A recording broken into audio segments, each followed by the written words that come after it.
Welcome to অঙ্ক point. আজকের ক্লাসে আমি নবম শ্রেণীর কোষে দেখি 18 এর মাত্র 4টি অঙ্কের সমাধান করে দেখাবো। দেখো কোয়েশ্চেন নম্বর 6, 7, 8, 9 এই অঙ্ক কয়টি কিন্তু তোমাদের পরীক্ষার জন্য কিন্তু খুবই গুরুত্বপূর্ণ। আশা করি আজকের এই ভিডিওটি দেখার পর এই অঙ্কগুলো তোমাদের চোখের সামনে দ্বিতীয়বার যখনই আসবে তোমরা খুব অনায়াসে এবং খুব সহজে কিন্তু অঙ্কগুলোর সমাধান করতে পারবে। আর তোমাদের কাছে একটা রিকোয়েস্ট, তোমরা আগের পার্টের ভিডিওগুলো যারা এখনো পর্যন্ত দেখোনি তারা অবশ্যই আগের পার্টের ভিডিও দেখে আজকের এই ভিডিওটা দেখা শুরু করবে, তাহলে তোমাদের বুঝতে অনেকটা সহজ এবং সরল মনে হবে। চলো তাহলে আজকে আমরা 6 দাগের অঙ্ক থেকে শুরু করি। দেখো 6 দাগের অঙ্ক এখানে বলা হয়েছে পলাশ ও পিয়ালি দুটি বৃত্ত এঁকেছে যাদের ব্যাসার্ধের দৈর্ঘ্যের অনুপাত 4:5। হিসাব করে দুজনের আঁকা বৃত্তাকার ক্ষেত্র দুটির ক্ষেত্রফলের অনুপাত লিখি। খুবই ভালো একটা কোয়েশ্চেন। দেখো আমি প্রত্যেকটা অঙ্ক ধীরে ধীরে ধীরে ধীরে তোমাদের বোঝাতে চলে যাব, তোমরা ধীরে ধীরে ধীরে প্রত্যেকটা কনসেপ্ট ভালো করে বোঝার চেষ্টা করবে। 2 মিনিট অঙ্ক করাতে সময় বেশি লাগুক, কিন্তু সেকেন্ড টাইম যখন এই অঙ্কটা তোমার চোখের সামনে আসবে তুমি জাদুর মতো যেন করে দিতে পারো। বুঝতে পেরেছো? চলো তাহলে 6 দাগের অঙ্কে যে মূল কনসেপ্টটা রয়েছে সেটা তোমাদের আমি একটু বোঝানোর চেষ্টা করি। দেখো এখানে বলা হয়েছে পলাশ আর পিয়ালি দুটি বৃত্ত অঙ্কন করেছে। ওকে, মনে করে নাও এটি হচ্ছে পলাশের আঁকা বৃত্ত, আমি এখানে দুটি বৃত্ত অঙ্কন করছি। দাঁড়াও, এটা একটু বাঁকা হয়ে গেল। তুমি মনে করে নাও এটা হচ্ছে পলাশের আঁকা একটা বৃত্ত, এখানে আমি লিখে রাখছি পলাশ।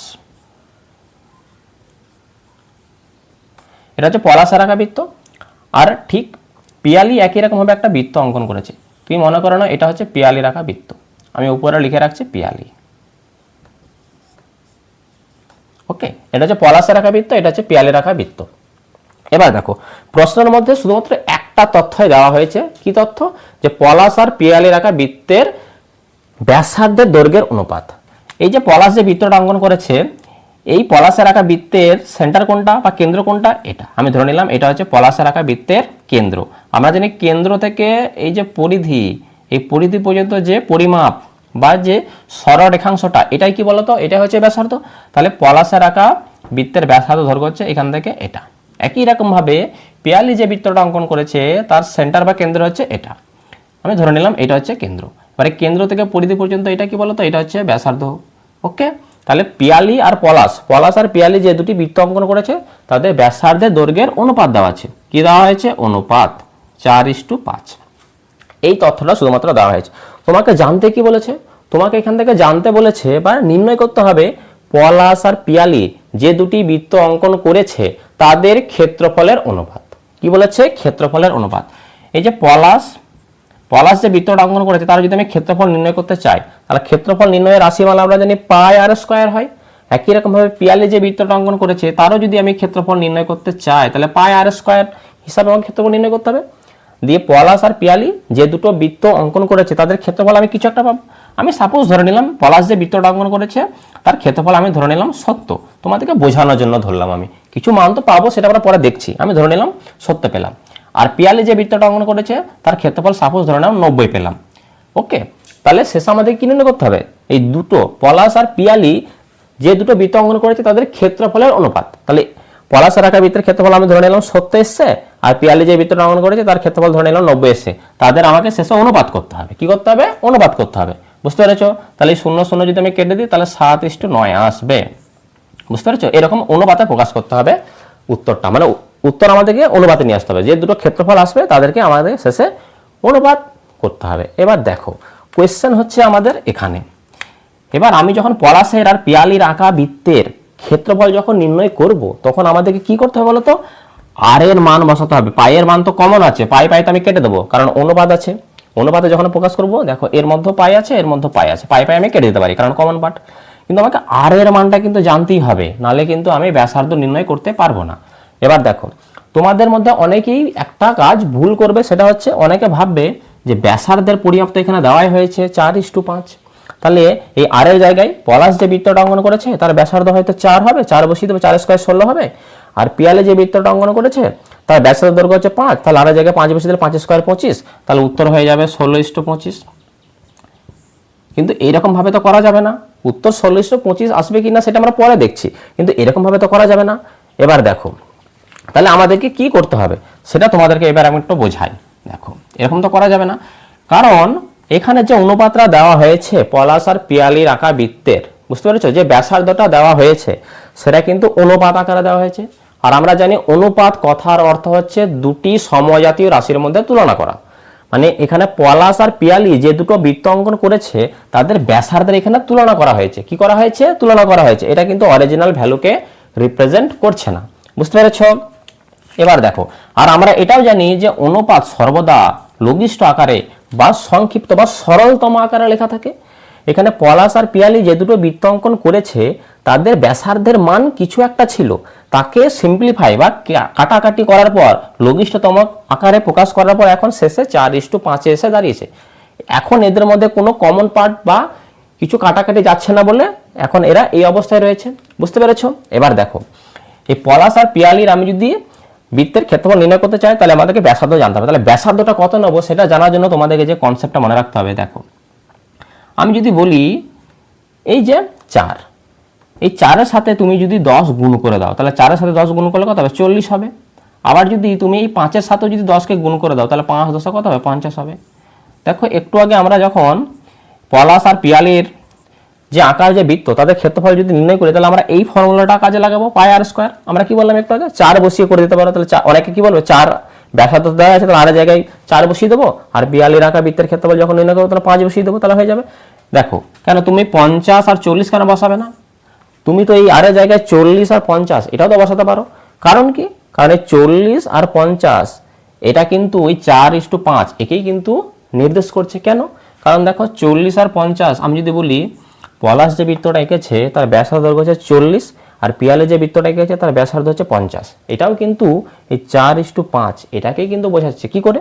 দেখো এদের যদি আমি অনুপাত করি পুনরায় তাহলে দেখো এই 0 আর 0 কেটে যাবে, বা 10 দিয়ে যদি কাটাকাটি করো 10 4 40 হবে আর 10 5 50 হবে। দেখো 4:5 কিন্তু আসছে। এই 4:5 এটাকে কিন্তু আমি 40:50 এইভাবেও কিন্তু লিখতে পারি। তাহলে তুমি কি এবার এই আর এর জায়গায় পলাশের আঁকা বৃত্তের ক্ষেত্রফল যখন নির্ণয় করবে তখন কি তুমি 40 লিখবে আর এর জায়গায়? আর পিয়ালির আঁকা যখন বৃত্তের ক্ষেত্রফল নির্ণয় করবে তুমি কি 50 লিখবে, দিয়ে 50 স্কোয়ার করবে? এটা তো করা যাবে না। দেখো আবার যদি বলি আমি এই 4-এর সাথে যদি আমি 2 গুণ করি, ভালো করে বুঝবে, এবার 2 গুণ করছি, একই রকমভাবে 5-এর সাথে যদি আমি 2 গুণ করি তাহলে কত পাচ্ছি? 4-এর সাথে 2 গুণ করলে 4 দুগুণে 8 পাবো। একই রকমভাবে 5-এর সাথে 2 গুণ করলে 5 দুগুণে 10 পাবো। এবার তুমি যখন ক্ষেত্রফল নির্ণয় করবে তখন আর এর জায়গায় কি তুমি এবার 8 লিখবে, আর আর এর জায়গায় কি এবার তুমি 10 লিখবে? তাহলে দেখো এই 8 আর 10 এটাও কিন্তু পলাশ আর পিয়ালির আঁকা বৃত্তের ব্যাসার্ধ দৈর্ঘ্যকে বোঝাচ্ছে। তুমি এদেরকে আবার পুনরায় সিম্পলিফাই করো, 2 দিয়ে কাটো, 2 4 8, 2 5 10, দেখো 4:5 আসছে। এবার তাহলে তুমি কি বসাবে? দেখো আমি যদি 40 50 বসাই তাও কোনো ভুল না। আবার আমি যদি 8 আর 10 বসাই তাহলে কিন্তু আমি ভুল কিছুই করছি না। তাহলে একবার 40 একবার 50 আবার 8 আর 10 এরকমভাবে বারবার তো অনেক মান সম্ভব হয়ে যাচ্ছে, অনেক পসিবিলিটি আসছে। তাহলে অনেক পসিবিলিটি নিয়ে তো আমি অনেক ক্ষেত্রফল পেয়ে যাব, এটা তো করা যাবে না, বুঝতে পেরেছো। তাহলে আমরা বুঝতে পারছি এই যে 4 আর 5 যে অনুপাতটা দেওয়া হয়েছে, বুঝতে পেরেছো, যে অনুপাতটা দেওয়া আছে তাদের সাথে কি বলতো কোনো একটা কমন একটা মাল্টিপ্লাই বা কমন গুণিতক গুণ আকারে থাকে, সেটাই আমাদের জানতে হবে। এবার কত গুণ আকারে রয়েছে এদের অরিজিনাল ব্যাসার্ধটা জানার জন্য আমাকে যেটা করতে হবে এই 4-এর সাথে আমি x গুণ করে দেবো আর এই 5-এর সাথেও আমি x গুণ করে দেবো। তাহলে 4-এর সাথে যদি আমি x গুণ করি তাহলে 4x হবে, আর 5-এর সাথে যদি x গুণ করি তাহলে 5x হবে। দেখো 4x আর 5x এদের যদি তুমি পুনরায় অনুবাদ করো তাহলে x কেটে গেলে 4:5 কিন্তু হবে, বুঝতে পেরেছো। তাহলে যেহেতু আমরা বুঝতে পারছি না এই 4 আর 5 এদের সাথে কোন কমন গুণিতকটা গুণ আকারে রয়েছে, সেটা আমরা যখন বুঝতে পারছি না যে 10 গুণ আছে না 2 গুণ আছে না 5 গুণ আছে না 6 গুণ আছে, আর কোনো জিনিস যখন আমরা জানি না আননোন সংখ্যাটাকে বোঝার জন্য আমরা x ধরে নিয়েছি যে 4-এর সাথে x গুণ আকারে রয়েছে, 5-এর সাথে x গুণ আকারে রয়েছে। তাহলে পলাশ যে বৃত্তটা এঁকেছে তার ব্যাসার্ধ হবে 4x, আর পিয়ালি যে বৃত্তটা এঁকেছে তার ব্যাসার্ধ ধরে নেব আমরা 5x। এটা ধরেই কিন্তু আমরা এদের ক্ষেত্রফলটা নির্ণয় করব। চলো তাহলে এই অংশটা আমি একটু এবার মুছে দিচ্ছি। ওকে, তাহলে এই অংশটা আমি একটু মুছে দিচ্ছি। তাহলে দেখো এবার সুন্দর করে আমরা লিখে অঙ্কটা সমাধান করব। তাহলে প্রথমেই আমাদের যে কাজটি হবে সেটি হচ্ছে আমরা প্রথমে লিখব যে পলাশ, কোয়েশ্চেনের মধ্যে যেটা দেওয়া ছিল সেটা আমরা লিখব পলাশ ও পিয়ালির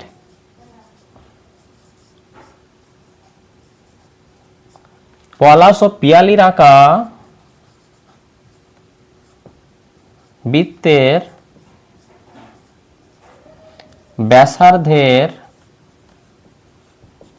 দৈর্ঘ্যের অনুপাত, এটা কিন্তু তোমাকে লিখতে হবে।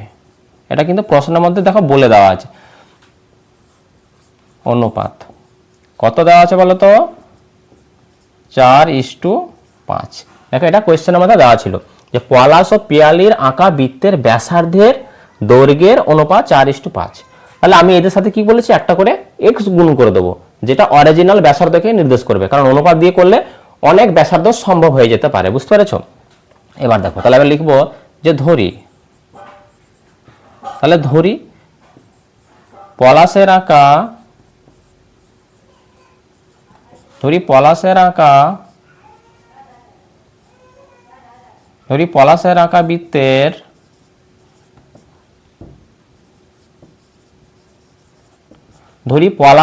বৃত্তের ব্যাসার্ধ কত বলো তো, পলাশের জন্য কত ছিল 4, ইউনিটটা কত ছিল 4, তাহলে 4x, একটা x গুণ করে দেবো, তাহলে 4x একক, একক লিখবে, কারণ এখানে মিটার সেমি এসব তো কিছু বলা নেই, তাহলে একক, বুঝতে পেরেছো। তাহলে পলাশের আঁকা বৃত্তের ব্যাসার্ধ 4x একক বা 4x একক। একই রকম ভাবে পিয়ালির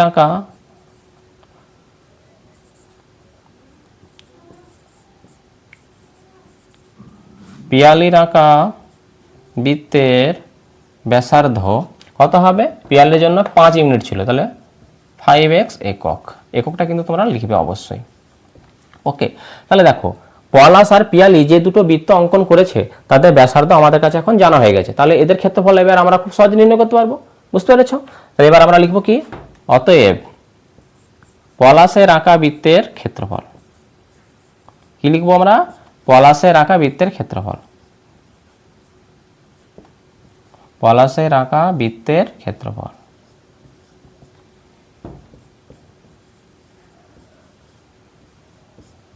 তাহলে পলাশের আঁকা বৃত্তের ক্ষেত্রফল, পলাশের আঁকা বৃত্তের ক্ষেত্রফলটা আমরা নির্ণয় করব।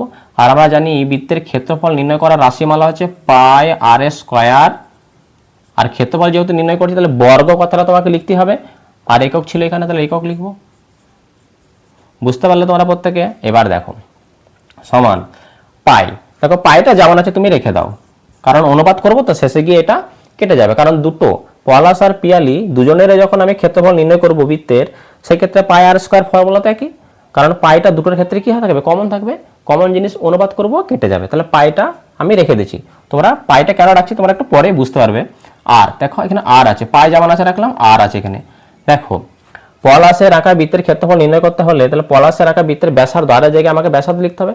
পলাশ যে বৃত্তটা অঙ্কন করেছিল তার ব্যাসার্ধকে আমরা কত ধরেছি 4x, তাহলে আর জায়গায় আমরা কত লিখবো 4x লিখবো, যেহেতু আর এর মাথায় যেহেতু স্কয়ার আছে, যে মানটা লিখলাম আর এর যে মানটা লিখলাম তার মাথাও আমাকে স্কয়ার করতে হবে, বর্গ একক। পাইটা এখানে যেমন আছে রেখে দাও। দেখো ব্র্যাকেটের ভেতরে কি আছে 4x আছে, বাইরে স্কয়ার আছে, 4 আর x যেহেতু ব্র্যাকেটের ভেতরে গুণ আকারে রয়েছে, তাহলে এই ব্র্যাকেটটা যদি আমি তুলে দিই তাহলে স্কয়ার 4 এবং x উভয়ের মাথায় বসবে। তাহলে দেখো ব্র্যাকেট তুলে দিচ্ছি, তাহলে স্কয়ারটা বা 2টা 4 এর মাথায় বসলে 4 এর স্কয়ার কত হয়ে যাবে 16 হয়ে যাবে, আর স্কয়ার যদি x এর মাথায় বসে তাহলে x স্কয়ার, বুঝতে পেরেছো তোমরা। এখানে আমরা লিখবো বর্গ একক, তুমি এটা রেখে দাও এরকম ভাবে। তাহলে আমরা পেয়েছি যে পলাশের আঁকা বৃত্তের ক্ষেত্রফল হচ্ছে পাই 16x স্কয়ার, তুমি এরকম ভাবে রেখে দাও, কোনো অসুবিধা নেই। দেখো একটু পরে দেখো সব ঠিক হয়ে যাবে। এবার আমরা লিখবো অতএব পিয়ালির আঁকা বৃত্তের ক্ষেত্রফল, পিয়ালির আঁকা বৃত্তের ক্ষেত্রফল, পিয়ালির আঁকা বৃত্তের ক্ষেত্রফল।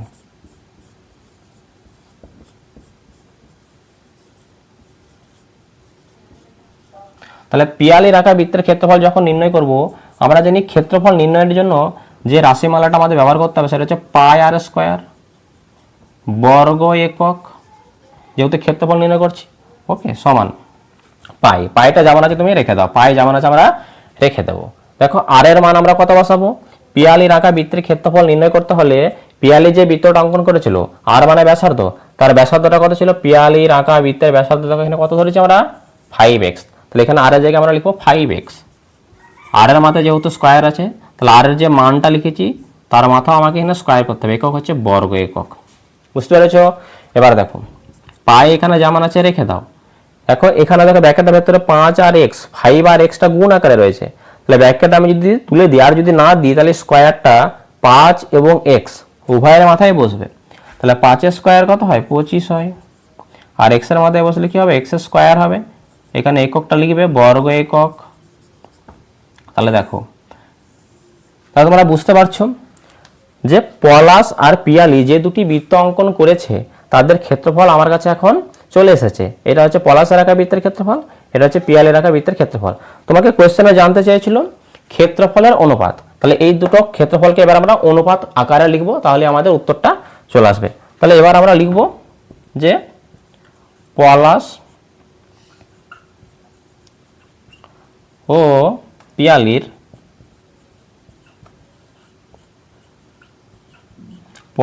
পিয়ালির আঁকা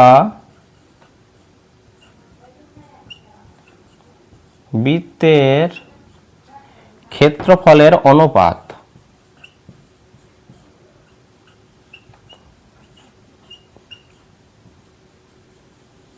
তাহলে পলাশ ও পিয়ালির আঁকা বৃত্তের ক্ষেত্রফলের অনুপাত, তাহলে পলাশ আগে লেখা আছে, তাহলে পলাশের আঁকা বৃত্তের ক্ষেত্রফলটা দেখো আগে লিখবো প্রথমে কত পাই, তারপরে কত আছে 16x স্কয়ার, পাই 16x স্কয়ার পেলাম, অনুপাত বলেছে যেহেতু পলাশ আর পিয়ালির আঁকা বৃত্তের ক্ষেত্রফলের অনুপাত, তাহলে পলাশের আঁকা বৃত্তের ক্ষেত্রফলটা লিখি তারপর অনুপাত।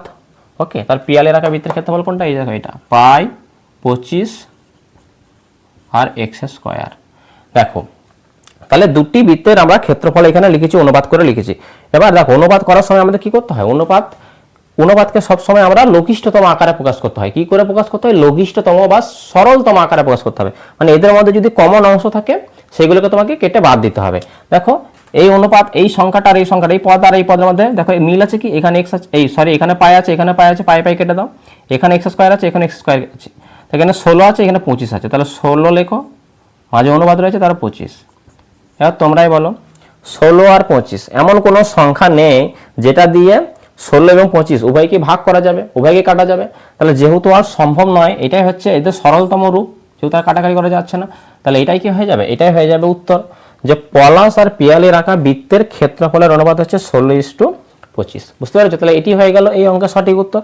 এবার দেখো এই প্রশ্নটা যদি 5 নম্বর বা 4 নম্বরের জন্য আসে তোমরা এইভাবে সুন্দর করে গুছিয়ে লিখবে। এটা যদি এমসিকিউ কোয়েশ্চেন হিসেবে আসে যে কোন বৃত্তের, এই যে পলাশ আর পিয়ালি যে বৃত্তটা অঙ্কন করেছে তাদের ব্যাসার্ধের দৈর্ঘ্যের অনুপাত দেওয়া আছে, যদি ক্ষেত্রফলের অনুপাত বের করতে বলে তাহলে কি করবে, তোমরা সর্বদা মনে রাখবে, তোমরা একটা কথা মনে রাখবে, এখানে স্টার দিয়ে তোমরা লিখে রাখবে ব্যাসার্ধের অনুপাত যদি দেওয়া থাকে সেখান থেকে তোমাকে যদি ক্ষেত্রফলের অনুপাত বের করতে বলে তাহলে তোমরা কি করবে, তাহলে তোমাদের কাজ হবে ডাইরেক্ট এমসিকিউ কোশ্চেনের জন্য ওই ব্যাসার্ধের যে দৈর্ঘ্যটা দেওয়া আছে তাদের স্কয়ার করে দেবে, 4 এর স্কয়ার করবে আর 5 এর স্কয়ার করে দেবে।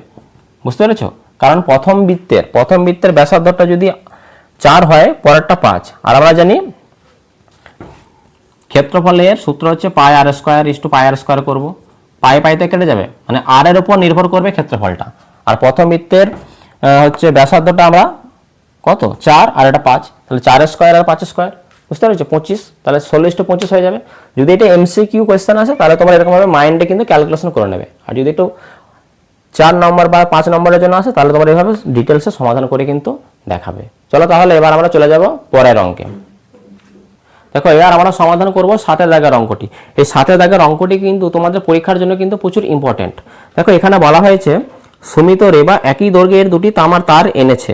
সুমিত ওই তারটি বেঁকিয়ে আয়তাকার চিত্র তৈরি করেছে যা দৈর্ঘ্য 48 সেমি এবং প্রস্থ 40 সেমি, কিন্তু রেবা একই দৈর্ঘ্যের তামার তারটি বেঁকিয়ে বৃত্ত তৈরি করলো। হিসাব করে দেখি সুমিতের তৈরি আয়তাকার চিত্র এবং রেবার তৈরি বৃত্তের মধ্যে কোনটি বেশি জায়গা জুড়ে থাকবে।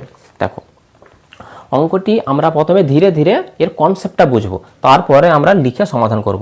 দেখো এই 7 দাগের অঙ্কে যে কনসেপ্টটা তোমাকে এখানে ব্যবহার করতে হবে সেটা দেখো, এখানে সুমিত আর রেবা দুটি একই দৈর্ঘ্যের তামার তার নিয়ে এসছে।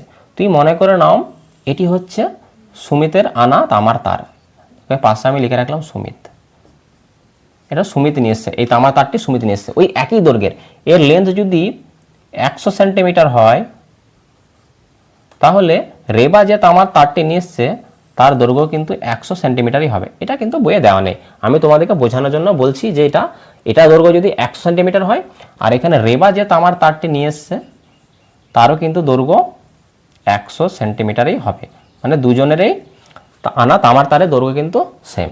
এবার দেখো সমান দৈর্ঘ্যে তার নিয়ে এসছে।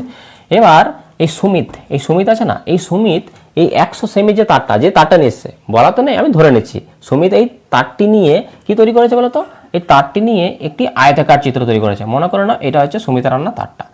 এই তারটাকে মনে করো না প্রথমে এখান থেকে এইটুকুনি আসলো, প্রথমে মনে করো এখান থেকে এরকমভাবে আসলো, তারপরে এই অংশটা বাকি রয়েছে এটাকে নিচের দিকে একটু বাঁকালো এরকমভাবে, তারপরে আবার এই বরাবর নিয়ে আসলো, ওকে, তারপর আবার এই বরাবর নিয়ে আসলো।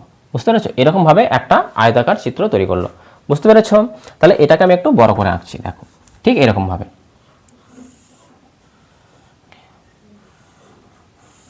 বুঝতে পেরেছো? প্রথমে এই বরাবর কিছুটা দৈর্ঘ্য নিল, তার বাকি যে দৈর্ঘ্যটা পড়ে রয়েছে সেটাকে নিচের দিকে কিছুটা নিয়ে আসলো, তারপরে আবার এই বরাবর নিয়ে আসলো, তারপরে যেখান থেকে শুরু করেছিল সেখানে গিয়ে আবার এরকমভাবে মিলিয়ে দিল, দিয়ে ওই তারটাকে বেঁকিয়ে এরকম একটা আয়তাকার চিত্র তৈরি করলো। এটা কি বলতো? আয়তাকার একটা চিত্র, একটা আয়তাকার শেপ দিয়ে দিল। এই তারটাকে বেঁকিয়ে একটা আয়তাকার শেপ দিয়ে দিল। এবার সুমিত যে এই আয়তাকার যে চিত্রটা অঙ্কন করেছে না, ওই তারটাকে বাঁকিয়ে এই আয়তাকার চিত্রের দৈর্ঘ্য এবং প্রস্থটা কিন্তু কোয়েশ্চেনের মধ্যে বলে দিচ্ছে। মানে লম্বাতে ওই আয়তাকার চিত্রটার লম্বাতে মানে এই দৈর্ঘ্যটা হয়ে গেছে 48 সেন্টিমিটার।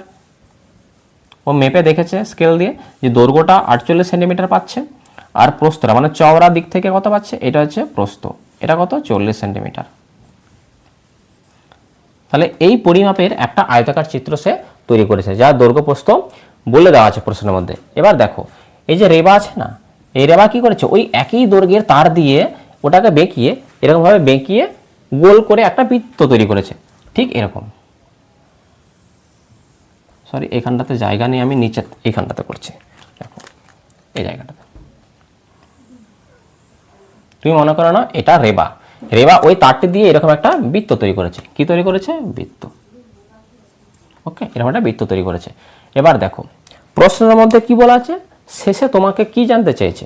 শেষে তোমাকে জানতে চেয়েছে এই সুমিত যে আয়তাকার চিত্রটা তৈরি করেছে আর রেবা যে ওই তারটাকে বেঁকিয়ে যেরকম গোল তৈরি করেছে, বৃত্ত তৈরি করেছে, কোন চিত্রটি বেশি জায়গা জুড়ে থাকবে, মানে এর ভেতরে কোন চিত্রটার ভেতরে বেশি জায়গা রয়েছে। বেশি জায়গা জুড়ে থাকে মানে এই যে আয়তাকার যে চিত্রটা রয়েছে এর চারপাশের এই চতুর্দিকে সীমানা দ্বারা এর ভেতরে কতটা জায়গাকে সে ঘিরে রেখেছে, এই পরিমাণ, যেটা আমি লাল কালি দিয়ে দেখো দাগ দিচ্ছি, এই ভেতরের এই জায়গাটাকে ঘিরে রেখেছে এই আয়তাকার চিত্রটা।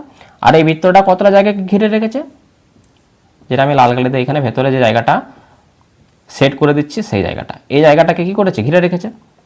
এবার এই যে জায়গাটা যদি আমি জানতে চাই, এই আয়তাকার চিত্রে যে জায়গাটাকে ঘিরে রেখেছে এই ভেতরের জায়গাটা যদি আমি জানতে চাই যে এটা কত পরিমাপ জায়গা, সেটা জানার জন্য আমাকে কি করতে হবে, এই আয়তাকার চিত্রের ভেতরের জায়গাটাকে কি বলা হয়, এই জায়গাটাকে বলা হয় আয়তাকার চিত্রের কি ক্ষেত্রফল। এর যদি আমি ক্ষেত্রফল, এই আয়তাকার চিত্রে যদি আমি ক্ষেত্রফল নির্ণয় করতে পারি, তাহলে আমি বলে দিতে পারবো এর ভেতরে ঠিক কতটা জায়গা রয়েছে। একই রকমভাবে এই বৃত্তটা, এই যে যেটা কালো কালি দিয়ে, এটা কি বলতো, এই বৃত্তের পরিধি বা পরিসীমা। এই পরিধি বা পরিসীমা দ্বারা ভেতরের এই জায়গাটাকে সে জুড়ে রয়েছে বা ঘিরে রেখেছে। তাহলে এর পরিমাপটা আমরা যদি জানতে পারি তাহলে আমি বলে দিতে পারবো যে ভেতরে কতটা জায়গা রয়েছে। আর এটা আমরা জানবো কি করে, এই জায়গাটাকে, ভেতরের জায়গাটাকে কি বলা হয়, ক্ষেত্রফল বলা হয়। আর বৃত্তের ক্ষেত্রফল আমরা কি করে নির্ণয় করি, পাই আর স্কোয়ার দিয়ে নির্ণয় করি। বুঝতে পেরেছো? তাহলে আমরা বুঝতে পারবো যে কার ভেতরে বা কে বেশি জায়গা জুড়ে রয়েছে সেটা জানার জন্য আমাকে আয়তাকার চিত্রের আমাকে কি করতে হবে, ক্ষেত্রফল নির্ণয় করতে হবে। একই রকমভাবে ওই তারটি বেঁকিয়ে যে বৃত্তটা অঙ্কন করা হয়েছে তার ভেতরে কতটা জায়গা রয়েছে সেটা জানার জন্য আমাকে এর ক্ষেত্রফল নির্ণয় করতে হবে। তাহলে আমি বলতে পারবো যার ক্ষেত্রফলটা বেশি আসবে আমি তাহলে বলতে পারবো যে সেই চিত্রটা বেশি জায়গা জুড়ে রয়েছে। বুঝতে পেরেছো? এবার কথা হচ্ছে এই আয়তাকার চিত্রে যদি আমি ক্ষেত্রফল নির্ণয় করতে চাই তাহলে ক্ষেত্রফল নির্ণয়ের জন্য রাশিমালাটা কি হবে। আমরা জানি আয়তক্ষেত্রের ক্ষেত্রফল নির্ণয়ের জন্য তার সূত্র হচ্ছে দৈর্ঘ্য গুণ প্রস্থ। এবার কোয়েশ্চেন আমাদের দৈর্ঘ্য প্রস্থ দুটোই কিন্তু গিভেন, দুটোই কিন্তু বলে দিয়েছে যে আয়তাকার চিত্রের দৈর্ঘ্য 48 সেন্টিমিটার, প্রস্থ হচ্ছে 40 সেন্টিমিটার। তাহলে খুব সহজেই কিন্তু আমি এই আয়তাকার চিত্রের ভেতরে কতটা জায়গা রয়েছে অর্থাৎ এর ক্ষেত্রফলটা কিন্তু মেজারমেন্ট করতে পারি। কিন্তু কথা হচ্ছে এটা এই বৃত্তের ভেতরে কতটা জায়গা রয়েছে, মানে এই বৃত্তের ক্ষেত্রফলটা আমরা কি করে নির্ণয় করবো, পাই আর স্কয়ার সূত্র। আর এর জায়গায় আমি কত বসাবো, কোয়েশ্চেনের মধ্যে কোথাও ব্যাসার্ধ দেওয়া নেই, মানে বৃত্ত সম্পর্কে কিন্তু সেরকম কোনো তথ্য দেওয়াই নেই। বৃত্ত সম্পর্কে জাস্ট একটাই তথ্য দেওয়া হয়েছে, রেবা ওই একই দৈর্ঘ্যে তামার তার দিয়ে এই বৃত্তটা কিন্তু তৈরি করেছে। এর বাইরে আর এক্সট্রা কোনো তথ্য কিন্তু দেওয়া নেই। তাহলে এই বৃত্তের ক্ষেত্রফলটা আমরা নির্ণয় করবোটা কি করে, সেটা হচ্ছে কিন্তু সবচেয়ে বড় কোয়েশ্চেন। কারণ এর ক্ষেত্রফলটা কিন্তু আমরা খুব সহজে নির্ণয় করতে পারবো। এবার দেখো, তোমাদেরকে যদি বলি আমি, এই আয়তাকার চিত্র আর এই বৃত্তের মধ্যে একটা মিল আছে, সেই মিলটা কোথায়? তোমাদের আমি একটা কোয়েশ্চেন করলাম, সেটা হচ্ছে এই আয়তাকার চিত্র আর এই বৃত্ত এর মধ্যে একটা মিল আছে, তোমরা কি বলতে পারবে যে মিলটা কোথায়? হ্যাঁ, ঠিকই বলেছো, বা তোমরা ঠিকই ধরেছো যে মিলটা হচ্ছে এই যে সুমিত যে তারটা দিয়ে এই আয়তাকার চিত্রটা তৈরি করেছে। দেখো আয়তাকার চিত্রটা তৈরি করেছে মানে এই যে এইটা, যে বরাবর মার্কার দিয়ে দেখো দাগ দিচ্ছে সেইটা, এটাকে কি বলা হয়? এইটাকে বলা হয় এই আয়তাকার চিত্রের কি বলতো পরিসীমা বা পরিধি। মানে এই বাইরের এই আয়তাকার চিত্রের এই চতুর্দিকে যে সীমানা বা চতুর্দিকে যে বাহুগুলো রয়েছে, সেই বাহুগুলির দৈর্ঘ্যের সমষ্টিকে কি বলা হয়? তার পরিসীমা বলা হয়। মানে এর মাপটা তো আমি নির্ণয় করতে পারবো না, কারণ দেখো দৈর্ঘ্য জানি, প্রস্থ জানি, পরিসীমাটা বের করতে পারবো। আর এই তারটা দিয়ে, ওই একই দৈর্ঘ্যে তার দিয়ে তো আবার এই বৃত্তটা তৈরি করা হয়েছে। তাহলে এই যে বৃত্তের এই যে পরিধি, এই দাগটা মানে কি বলতো, এই যে দাগ যেটাতে আমি মার্কারটা বলাচ্ছি, এটা মানে কিন্তু এই তারটা, এটাকে যদি তুমি আবার কেটে যদি সোজা করে দাও, তাহলে এই তারটাতে কনভার্ট হয়ে যাবে। আবার এই যে তারটা রয়েছে, এই তারটাকে যদি তুমি আবার সোজা করে দাও, তাহলে আবার এই তারটাতে কনভার্ট হবে। মানে এর পরিধি, এর পরিসীমা আর এই বৃত্তের পরিধি, মানে আয়তাকার চিত্রের যেটা পরিসীমা আর এই বৃত্তাকার ক্ষেত্রের যে পরিধি, সেটা কিন্তু সমান, কারণ এরা একই দৈর্ঘ্যের তার দিয়ে তৈরি করা হয়েছে। বুঝতে পেরেছো? তাহলে আমি এই আয়তাকার চিত্রের পরিসীমা বের করব, সেই পরিসীমা যা হবে এই বৃত্তের পরিধি তাই হবে, মানে 2πr সেটাই হবে। এই 2πr মানে এর পরিসীমা যা হবে এর পরিধি তাই হবে। বুঝতে পেরেছো? তাহলে আর আমরা জানি বৃত্তের পরিসীমা যদি আমরা, এটার পরিসীমা যা হবে এর পরিধি তাই হবে, সেটা 2πr এর সাথে যদি আমি সমান করে দিই, তাহলে সেখান থেকে আমি r এর মান পাবো। তাহলে r এর মান পেলেই কিন্তু আমি সেই বৃত্তের কি করে দেবো, ক্ষেত্রফল নির্ণয় করতে পারবো। চলো তাহলে এই অংশগুলো এবার আমরা একটা মুছে দিয়ে এবার অঙ্কটা আমরা প্রথমে এবার সুন্দরভাবে গুছিয়ে লেখা শুরু করি। দেখো এই অংশটা আমি মুছে দিচ্ছি, তোমরা আশা করি প্রত্যেকে বুঝতে পেরেছো কনসেপ্টটা। তাহলে আমরা প্রথমে কি লিখব? আমরা প্রথমে লিখব যে সুমিতের আঁকা আয়তাকার চিত্রে দৈর্ঘ্য প্রস্থ দেখো দেওয়া আছে কোয়েশ্চেনের মধ্যে, সেটা আমরা প্রথমে লিখব। তাহলে আমরা লিখবো এখানে, আমরা এখানে লিখব সুমিতের আঁকা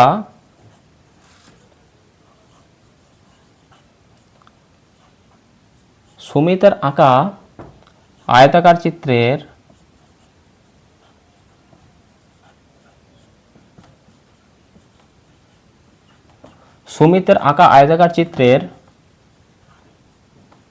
দৈর্ঘ্যটা কত বলো তো? 48 সেন্টিমিটার।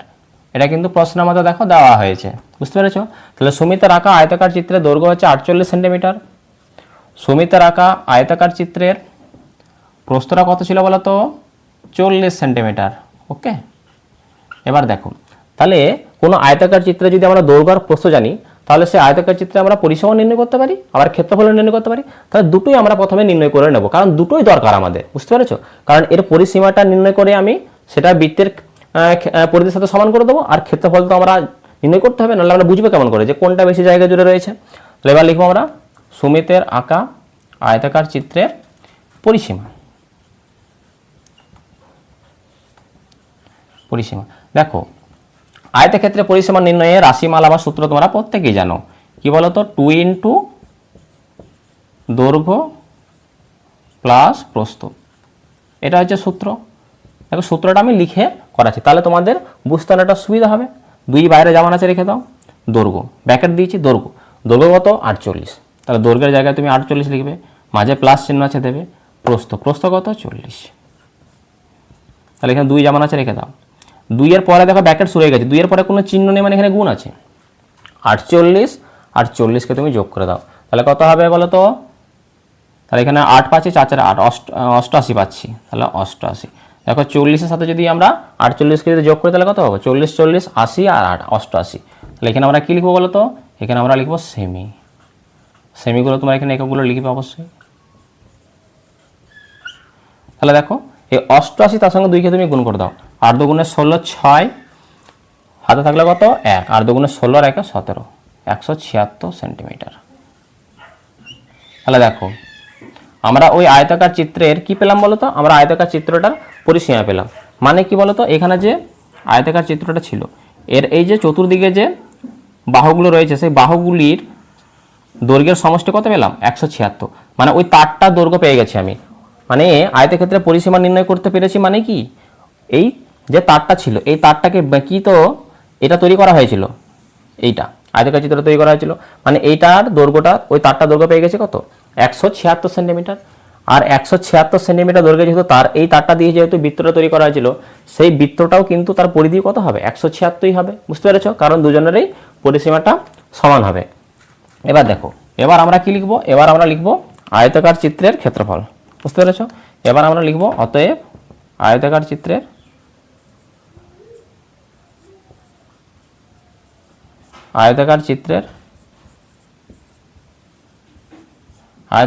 কি বলতো ক্ষেত্রফলটা নির্ণয় করে নিই। তাহলে বারবার আমাদের আর লিখতে হবে না, যখন আয়তক্ষেত্রের চিত্রটা যখন আমরা নির্ণয় করছি তখন পরিসীমা ক্ষেত্রফল দুটি আমরা পরপর লিখে নিই, তাহলে আমাদের সুবিধা হবে। তাহলে আয়তাকার চিত্রের ক্ষেত্রফল, সুমিত রাখা আয়তাকার চিত্রের ক্ষেত্রফল, ক্ষেত্রফলের সূত্র হচ্ছে দৈর্ঘ্য গুণ প্রস্থ, এটা তোমরা প্রত্যেকেই জানো।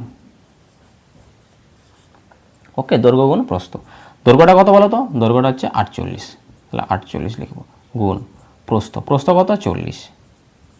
এখানে আমরা কি লিখবো, বর্গ, যেহেতু আমরা ক্ষেত্রফল নির্ণয় করছি বর্গ কথাটা লিখতে হবে, আর এখানে লিখবো আমরা সেমি, একক সেমিতে দেওয়া আছে। ওকে, তাহলে দেখো 48 সঙ্গে তুমি 40কে গুণ করে দাও, তাহলে 48 তার সঙ্গে তুমি 40 গুণ করবে না, 4 গুণ করবে, কারণ শূন্য আমরা পরে একটা এক্সট্রা যোগ করে দেবো। তাহলে 48 তার সঙ্গে 4কে গুণ করে দাও, 8 4 কত হয় 32, 2 হাত থাকলো 3, 4 4 16, 16 আর 3 কত হয় 19, একটা 0 ছিল বসিয়ে দাও, 1920। তাহলে 1920 বর্গ সেমি, মানে আয়তাকার চিত্রটার ক্ষেত্রফল পেলাম আমি কত 1920 বর্গ সেমি, মানে ওই আয়তাকার চিত্রটা 1920 বর্গ সেমি জায়গা জুড়ে রয়েছে। বুঝতে পেরেছো, ক্ষেত্রফল মানেই ওর ভেতরে কতটা জায়গা রয়েছে সেটা। এবার দেখো, এবার আমরা কি করব, এবার আমরা ওই বৃত্তটার ভেতরে কতটা জায়গা রয়েছে অর্থাৎ বৃত্তের ক্ষেত্রফল নির্ণয় করব। এবার বৃত্তের ক্ষেত্রফল নির্ণয়ের জন্য বৃত্তের ব্যাসার্ধ দরকার, বৃত্তের ব্যাসার্ধটা আমরা পাবো কোথা থেকে, এই জায়গা থেকে। এটা কি বলতো, এটা হচ্ছে আয়তাকার চিত্রের কি পরিসীমা, এই পরিসীমাটাই কি বলতো ওই বৃত্তের কি হয়ে যাবে, পরিধির সাথে সমান হয়ে যাবে, কারণ ওই তারটা দিয়ে কি বলতো তৈরি করা হয়েছিল, একই দৈর্ঘ্যে তার দিয়ে যেহেতু বৃত্তটা তৈরি করা হয়েছিল, আর একই দৈর্ঘ্যে তার দিয়ে যেহেতু আয়তাকার চিত্রটা তৈরি করা হয়েছিল, ওই তারের দৈর্ঘ্য পেয়ে গেছে কত 176 সেন্টিমিটার, মানে এই তারটা দিয়ে যেহেতু বৃত্তটা তৈরি করা হয়েছিল তাহলে বৃত্তের পরিধিটাও সমান হবে। তাহলে এবার আমরা লিখব ধরি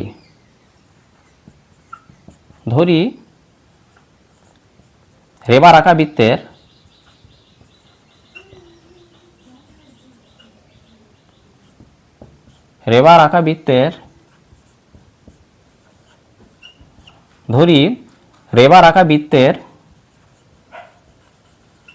ব্যাসার্ধ, এই জায়গাটা আমি একটু আলাদা করে দিচ্ছি। তাহলে ধরি রেবার আঁকা বৃত্তের ব্যাসার্ধ আর সেমি, এটা আমি ধরে নিলাম আর সেন্টিমিটার। বুঝতে পেরেছো, এবার আমরা লিখবো প্রশ্ন অনুসারে, বা তার আগে তুমি একটা কাজ করতে পারো, রেবার আঁকা বৃত্তের ব্যাসার্ধ যদি আমি আর সেমি ধরে নিই, তাহলে রেবার আঁকা বৃত্তের, তাহলে তোমাদের বুঝতে অনেকটা সুবিধা হবে, পরিধি। তাহলে পরিধি কি হবে, কোন বৃত্তের ব্যাসার্ধ যদি আর হয় তাহলে সেই বৃত্তের পরিধি হয় 2 পাই আর, এটা আমরা আগের ক্লাসে জেনে এসেছি। তাহলে এখানে আমরা লিখবো 2 পাই আর, কোন বৃত্তের ব্যাসার্ধ যদি আর হয় তাহলে তার পরিধি হয় 2 পাই আর। এবার দেখো এখানে লিখবো আমরা এবার প্রশ্ন অনুসারে,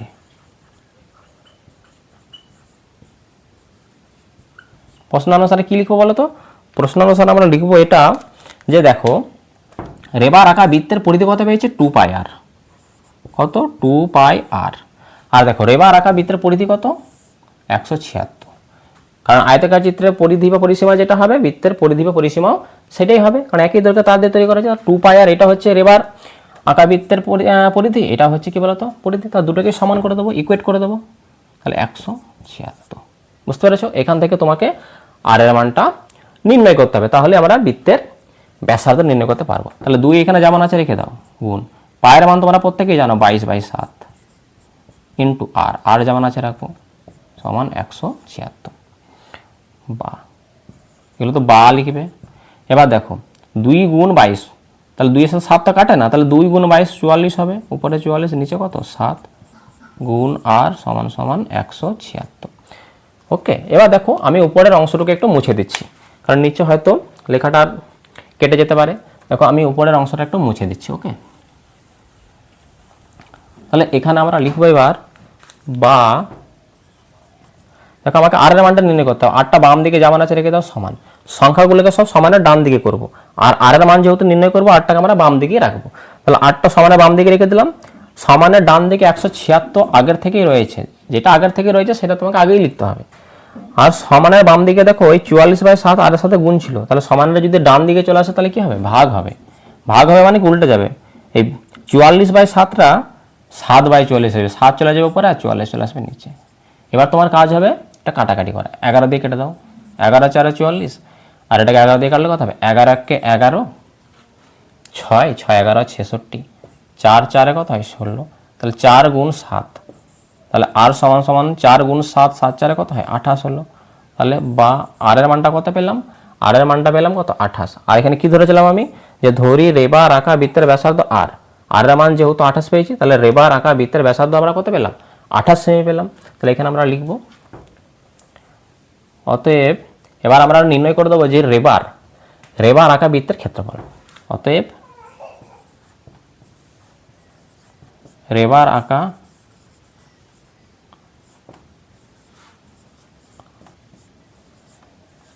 বৃত্তের ক্ষেত্রফল। তাহলে রেবার আঁকা বৃত্তের ক্ষেত্রফলটা আমরা নির্ণয় করব। দেখো ক্ষেত্রফল নির্ণয়ের রাশিমালাটা কি বলতো, পাই আর এ স্কয়ার, বর্গ কথাটা লিখতে হবে যেহেতু ক্ষেত্রফল নির্ণয় করছি। একক কি আছে, সেমি, তাহলে সেমি লিখব, বর্গ সেমি। এবার মান বসিয়ে দাও, পায়ের মান জানি আমরা 22/7 হয়, ইন্টু আর এর জায়গায় কত লিখবো, দেখো আর এর মানটা আমরা কত পেলাম 28 পেলাম, তাহলে আর এর জায়গায় লিখে দেবো 28। ওকে, যেহেতু আর এর মাথায় স্কয়ার আছে, আর এর যে মানটা লিখেছি তার মাথা আমাকে স্কয়ার করতে হবে। হয়ে গেল সবার। আর একবার লেখো 22/7 এখানে যেমন আছে রাখো, 28 তার মাথায় স্কয়ার আছে, তাহলে 28 এর মাথায় স্কয়ার মানে কি 28কে দুবার লিখবো, 28 গুণ 28 মানে 28 স্কয়ার, এখানে বর্গ সেমি লিখবে তোমরা। এবার দেখো এটা কাটাকাটি করে নাও, 7 এর সাথে 28 কাটে, 8 4 7 4 28 হয়, তাহলে 7 এর সাথে 28 কেটে দিলাম, 7 4 28 হয়, আর তো কাটবে না।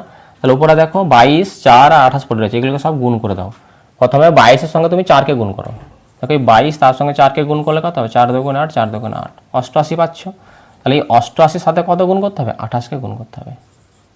88 আর এখানে 28 পড়ে রয়েছে, 28 গুণ করো, 8 8টা কত হয় 64, 4 হাতে কত 6, 8 8 64, 64 6 কত 70, ইন্টু 8 2 16, 6 16 আর 1 17। তাহলে দেখো কত পাচ্ছ এখানে 4 6 14 4 2 2464, 2464 এত বর্গ সেমি। তাহলে দেখো রেবা যে বৃত্তটা অঙ্কন করেছিল সে কতটা জায়গা জুড়ে রয়েছে, সে 2464 এত বর্গ সেমি জায়গা জুড়ে রয়েছে। আর সুমিত যে আয়তকার চিত্রটা অঙ্কন করেছিল সে কতটা জায়গা জুড়ে রয়েছে, সে আয়তকার চিত্রটা 1920 বর্গ সেমি জায়গা জুড়ে রয়েছে। বুঝতে পেরেছো? তাহলে কোনটা বেশি, 1920 বর্গ সেমি বেশি না 2464 বর্গ সেমি বেশি? অবশ্যই 2400 বর্গ সেমি বেশি, 2464 বর্গ সেমি বেশি। আর এটা কার ক্ষেত্রফল, বৃত্তের, মানে বৃত্তটা কিন্তু বেশি জায়গা জুড়ে রয়েছে। এবার দেখো এখানে তুমি উত্তরটা লিখবে কেমন করে, তুমি উত্তরটা এরকমভাবে লিখবে যে অতএব, এখানে অতএব চিহ্ন দেবে, লিখবে 2464 কি বলতো গ্রেটার দেন, মানে বড়, এটা হচ্ছে বড় চিহ্ন, বড় সবসময় ছোটকে তীর মারবে, তীরের মুখটা এদিকে রয়েছে 1920, মানে 1920 থেকে বড় কে 2464। তাহলে আমি বলতে পারি অতএব রেবার তৈরি বৃত্ত বেশি জায়গা জুড়ে থাকবে, বেশি জায়গা জুড়ে থাকবে। তাহলে এটি কি বলতো, এটি হয়ে গেল 7 দাগের অঙ্কের সহজ সমাধান। আশা করি তোমরা প্রত্যেকেই অঙ্কটি বুঝতে পেরেছো। আর ভিডিওগুলো তোমাদের যদি খুব ভালো লেগে থাকে, তোমাদের যদি কোনো কাজে এসে থাকে, তোমরা ভিডিওতে প্রত্যেকে একটা করে লাইক করবে, কমেন্ট করবে এবং বন্ধুদের মধ্যে ভিডিওটাকে শেয়ার করবে। চলো এবার আমরা 8 দাগের অঙ্কের সমাধানটা দেখে নিই। দেখো 8 দাগের অঙ্কে এখানে বলা হয়েছে পাইওনিয়ার অ্যাথলেটিক ক্লাবের আয়তকার মাঠের মাঝখানে একটি বৃত্তাকার জলাশয় আছে, যার ব্যাসার্ধের দৈর্ঘ্য 14 মিটার। আয়তকার মাঠের দৈর্ঘ্য ও প্রস্থ যথাক্রমে 60 মিটার ও 42 মিটার। জলাশয় বাদে আয়তাকার মাঠের বাকি জায়গায় ঘাস লাগাতে প্রতি বর্গ মিটার 75 টাকা হিসাবে কত খরচ হবে হিসাব করে দেখি। দেখো এখানে যে একটা চিত্র দেওয়া আছে, পাশেই চিত্রটা প্রথমে আমি এখানে একটু এঁকে নিয়ে তারপরে তোমাদের খুব সুন্দরভাবে বোঝানোর চেষ্টা করি। দেখো তোমাদের পাঠ্য বইতে 8টা দাগের অঙ্কে এরকম একটা চিত্র দেওয়া হয়েছে। এই চিত্রটি তুমি যদি খুব ভালো করে বুঝতে পারো তাহলে 8টা দাগের অঙ্কটি খুব সহজেই তুমি সমাধান করতে পারবে। দেখো এখানে দেখো একটা আয়তাকার মাঠের কথা বলা হয়েছে, এই যে যেটা এখন আমি কালো কালি দিয়ে যেটা বর্ডার করে দিচ্ছি সেটা দেখো, যেটা আমি কালো কালি দিয়ে হাইলাইট করছি সেই জায়গাটাকে দেখো। এটা কি বলতো, এটা হচ্ছে একটা আয়তাকার মাঠ। এই আয়তাকার মাঠের দৈর্ঘ্যটা কত বলতো, মানে লম্বাতে কত আছে, লম্বার দিক থেকে এটা হচ্ছে 60 মিটার, মানে এই আয়তাকার মাঠের দৈর্ঘ্যটা হচ্ছে 60 মিটার। আর এটা চওড়া বা এর প্রস্থটা কত বলতো, এই যে এটা হচ্ছে এই আয়তাকার মাঠের চওড়া বা প্রস্থ, এটা হচ্ছে 42 মিটার। তাহলে এই আয়তাকার মাঠের দৈর্ঘ্য এবং প্রস্থ উভয়ই দেওয়া হয়েছে, বুঝতে পেরেছো। আর কি তথ্য দেওয়া হয়েছে, আর একটা তথ্য দেওয়া হয়েছে এখানে, এই যে আয়তাকার মাঠটা রয়েছে না, এই আয়তাকার ঠিক মিডিলে বা মাঝখানে একটা বৃত্তাকার জলাশয় রয়েছে। দেখো এই যে এটা হচ্ছে একটা বৃত্তাকার জলাশয়, মানে এর মধ্যে এখানে জল আছে, জলাশয় তো জল থাকবে। এবার এই যে বৃত্তাকার জলাশয়, এই বৃত্তাকার জলাশয়ের কি বলতো ব্যাসার্ধের পরিমাপটা দেখো কোয়েশ্চেনের মধ্যে দেওয়া আছে কত, 14 মিটার। কি বলা হয়েছে, 14 মিটার। এই বৃত্তাকার জলাশয়ের ব্যাসার্ধ হচ্ছে 14 মিটার। এবার দেখো এখান থেকে কোয়েশ্চেন কি জানতে চেয়েছে, তোমাকে কি নির্ণয় করতে হবে, তোমাকে নির্ণয় করতে হবে এই যে আয়তাকার মাঠ আছে না, এই আয়তাকার মাঠে ঘাস লাগানোর কথা বলা হয়েছে, বুঝতে পেরেছো, ঘাস লাগানোর কথা বলা হয়েছে। এবার ঘাস তো আর জলাশয়ের উপরে তো ঘাসের বীজ তো আর ছড়িয়ে দেওয়া যায় না, কারণ জলে তো আর ঘাস জন্মাবে না, বুঝতে পেরেছো। তাহলে যে জায়গাটাতে জলাশয়টা রয়েছে সেই জলাশয়টা বাদ দিয়ে বাকি যে আয়তাকার মাঠটা পড়ে রয়েছে, যেখানে দেখো লাল কালিতে দেখো বক্স বক্স করা রয়েছে বর্গাকার, এই জায়গাগুলোতে ঘাসের বীজ ছড়ানো হবে, কারণ এই জায়গাগুলোতে ঘাস চাষ হবে, কারণ এখানে তো এই জায়গাটুকু নিয়ে তো জলাশয় রয়েছে, এখানে তো ঘাসের বীজ ছড়ানো যাবে না, কারণ এখানে ঘাস হবে না। তাহলে এই জায়গাটিকে আমাকে বাদ দিতে হবে, যে জায়গাটিতে জলাশয় রয়েছে সেই জায়গাটিকে আমাকে বাদ দিতে হবে, বাকি জায়গাতে আমাকে ঘাসের বীজ ছড়াতে হবে, এই জায়গাতে ঘাস বোনা হবে, বুঝতে পেরেছো। এবার কথা হচ্ছে এই জলাশয়টাকে যদি আমি বাদ দিই তাহলে বাকি কতটা জায়গা পড়ে রয়েছে, কতটুকুনি জায়গাতে আমি ঘাস চাষ করতে পারবো, সেটা হচ্ছে কোয়েশ্চেন। এবার দেখো আমার কি কাজ হবে, আমার এই পুরো মাঠটার ক্ষেত্রফল নির্ণয় করতে হবে। প্রথমে আমি এই ফাঁকা জায়গার এই জলাশয় বাদে বাকি জায়গাটার ক্ষেত্রফল এইভাবে নির্ণয় করতে পারি, আমি যদি এই আয়তাকার মাঠের পুরো মাঠটার যদি আমি ক্ষেত্রফল নির্ণয় করি, সেই ক্ষেত্রফল থেকে যদি আমি এইখানে যে জলাশয়টা রয়েছে এই জলাশয়ের যদি এইটুকুনি অংশ যদি আমি বাদ দিয়ে দিতে পারি পুরোটার ক্ষেত্রফল থেকে, যেটা আমি দেখো সবুজ কালিতে যেটা আমি মার্ক করে দিলাম, এটা হচ্ছে জলাশয়, এই জলাশয়টার ক্ষেত্রফল যদি আমি বাদ দিয়ে দিই তাহলে এই জায়গাটা পড়ে থাকে। মনে করো না তুমি একটা বিরাট বড় মাপের এরকম একটা ক্যাটাবিরে নিয়ে এসছো, বুঝতে পেরেছো, সেই ক্যাটাবিরে থেকে তুমি মাঝখান থেকে এরকমভাবে গোল করে একটা অংশ যদি তুমি কেটে বাদ দিয়ে দাও তাহলে এই জায়গাগুলো পড়ে থাকবে, এই জায়গাগুলোর ক্ষেত্রফল পেয়ে যাবো, বুঝতে পেরেছো। আর এই জায়গাটার যদি আমি বাদ দিই এই জায়গার ক্ষেত্রফল এই জায়গাটুকু নিয়ে কতটা সেটাও কিন্তু আমরা মেজারমেন্ট করতে পারবো, কারণ যেহেতু এটা একটা বৃত্তাকার জলাশয়, আর এই বৃত্তাকার জলাশয়ের আমরা ক্ষেত্রফল নির্ণয় করবো কি করে, কারণ যেহেতু বৃত্তাকার জলাশয় তাহলে তার ক্ষেত্রফল হবে পাই আর স্কয়ার, আর আর এর মান বা রেডিয়াসটা দেওয়া আছে ব্যাসার্ধ দেওয়া আছে 14, বুঝতে পেরেছো। তাহলে পুরো আয়তাকার মাঠের ক্ষেত্রফল থেকে যদি আমি জলাশয়টার ক্ষেত্রফল বাদ দিয়ে দিই তাহলে আমি এই বাকি জায়গার ক্ষেত্রফলটা পেয়ে যাব, বুঝতে পেরেছো। আর এই বাকি জায়গাতেই ঘাস চাষটা করা হবে, তার একটা হিসাব আছে সেটা আমরা পরে আসছি। প্রথমে আমরা এই বাকি জায়গার ক্ষেত্রফলটা নির্ণয় করে নিই। তাহলে আমরা প্রথমে কি লিখবো বলো তো, তাহলে প্রথমে আমাদের কাজ হবে যে আয়তাকার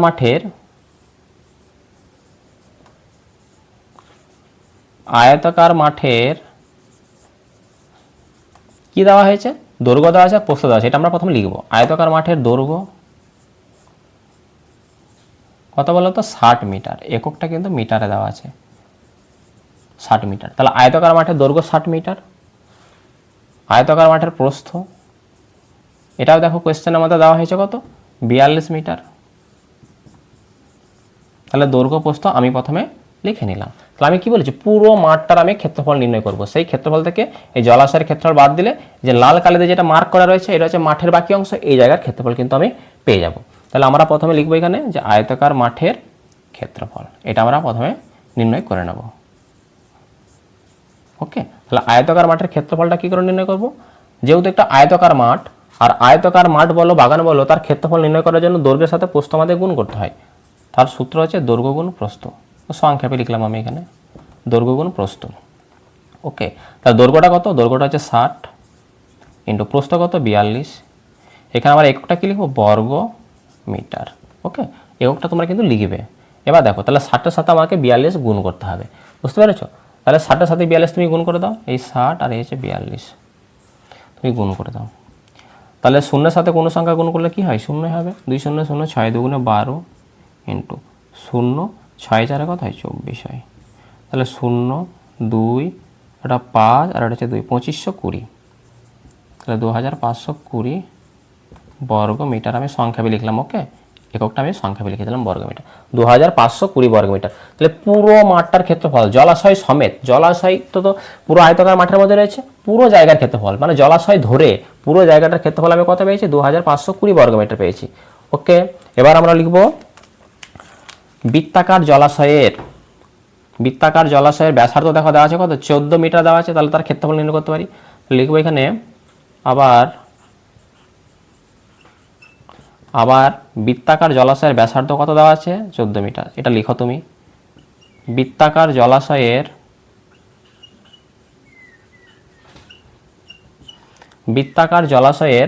ব্যাসার্ধ। দেখো বৃত্তাকার যে জলাশয়টা রয়েছে তার ব্যাসার্ধটা কত ছিল? এখানে 14 মিটার ছিল। তাহলে এখানে তুমি লিখবে 14 মিটার। তাহলে বৃত্তাকার জলাশয়ের ব্যাসার্ধ 14 মিটার। তাহলে অতএব বৃত্তাকার জলাশয়ের ক্ষেত্রফল, দেখো বৃত্তের ক্ষেত্রফল নির্ণয়ের রাশিমালা তো আমরা জানি পাই আর স্কয়ার হয়। তাহলে পাই আর স্কয়ার, একক কী হবে? বর্গ হবে, যেহেতু ক্ষেত্রফল নির্ণয় করছি। আর মিটার দেওয়া আছে, তাহলে বর্গ মিটার লিখবে এখানে। বুঝতে পারছো তোমরা প্রত্যেকে? এবার দেখো পায়ের মান কত হয়? 22/7 হয় ইন্টু আর এর মানটা কত দেওয়া আছে কোয়েশ্চেনে? 14। তাহলে 14 তার স্কয়ার। ওকে, ব্র্যাকেটের মধ্যে রাখো, 14 লিখো। আর এর যেহেতু স্কয়ার আছে তাহলে যে মানটা লিখলাম আর তারও মাথায় স্কয়ার হবে, বর্গ মিটার।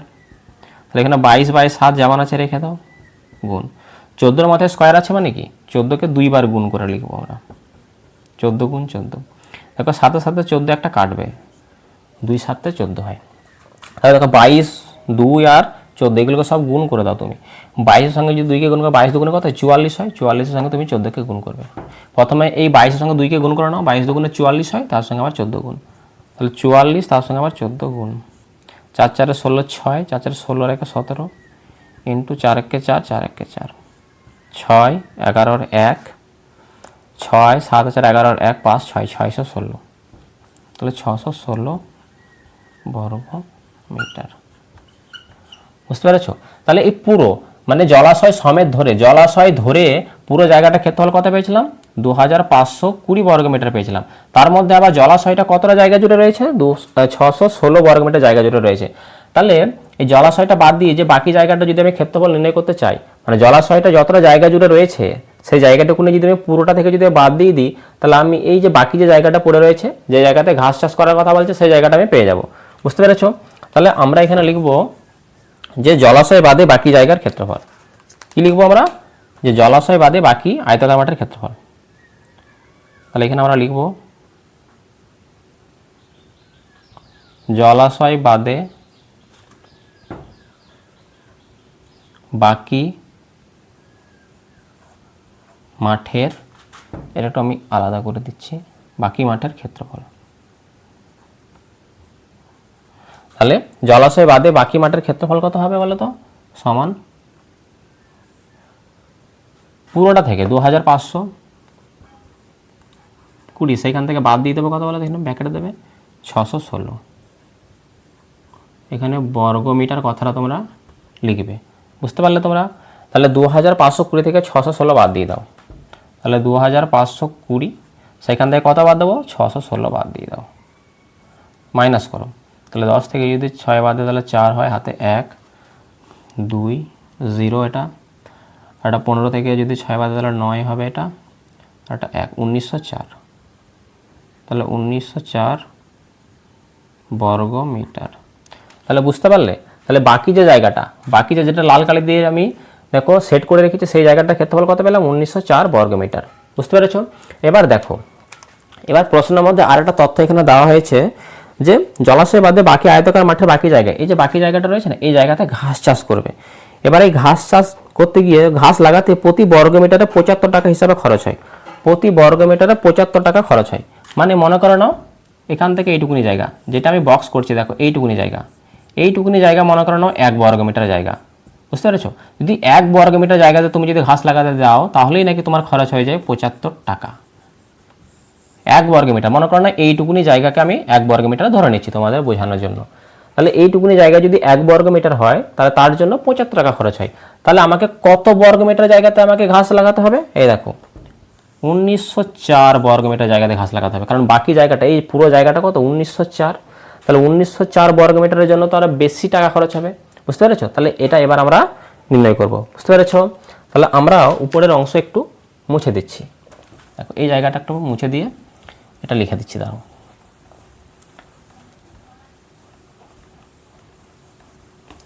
তাহলে এবার আমরা লিখবো কি বলতো, এবার আমরা লিখবো যে 1 বর্গ মিটার ঘাস লাগাতে খরচ, দেখো 1 বর্গ মিটারের ঘাস লাগাতে কত খরচ? 75 টাকা। তাহলে 1 বর্গ মিটার ঘাস লাগাতে খরচ,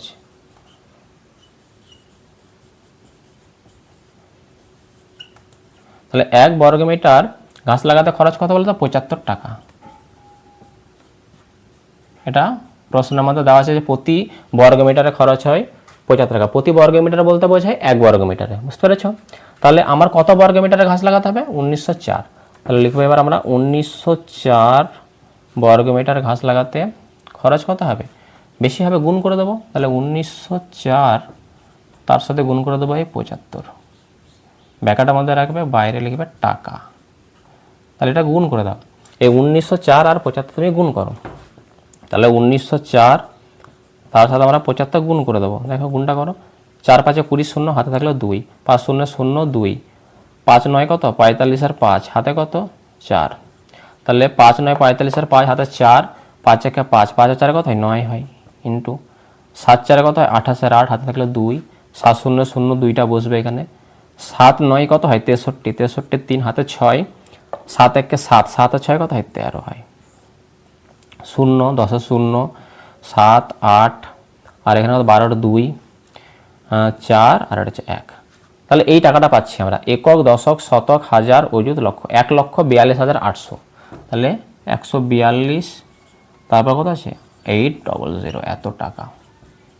তাহলে 1,42,800 টাকা। এটা কিন্তু এই যে পুরো জায়গাটা রয়েছে না জলাশয় বাদ দিয়ে, এই জায়গাটা ঘাস লাগাতে কিন্তু খরচ হয়ে যাবে যদি প্রতি বর্গ মিটারে 75 টাকা হিসাবে যদি খরচ পড়ে, তবে বুঝতে পেরেছো? তাহলে এটি কি হয়ে গেল বলো তো? এটি হয়ে গেল 8 দাগের অঙ্কের সমাধান। আজকের ক্লাসটা আমি এখানে শেষ করছি, কারণ ভিডিওটা অনেকটা বড় হয়ে যাচ্ছে। দেখা হচ্ছে আবার পরের ভিডিওতে।